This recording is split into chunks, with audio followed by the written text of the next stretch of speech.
তো hello guys, সবাই কেমন আছো? আজকে সকালে উঠেই দেখলাম মা মাছ রেখে দিল।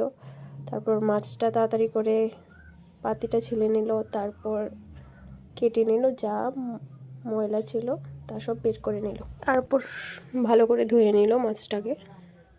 তারপর তার মধ্যে নুন হলুদ দিয়ে ভালো করে মেখে নিল। তারপর মাছটা ভাজা করতে দিয়ে দিল। তারপর মাছটা ভাজা হয়ে যাওয়ার পর দেখতে পাচ্ছ কি সুন্দর ভাজা হয়েছে। ফুলকপি আর আলু ভেজে রেখেছিল, যেটা দিয়ে রান্না করবে। তারপর দিয়ে দিল তেলের মধ্যে পেঁয়াজ, তারপর দিয়ে দিল কাঁচামরিচ, পেঁয়াজ বাটা, কাঁচামরিচ বাটা, হলদি, জিরা, নুন সব কিছু দিয়ে দিল। তারপর কষানো হয়ে গেলে তারপর ফুলকপি আলু দিয়ে দিল। তারপর এই অল্প জল দিয়ে তারপর এটাকে কষালো।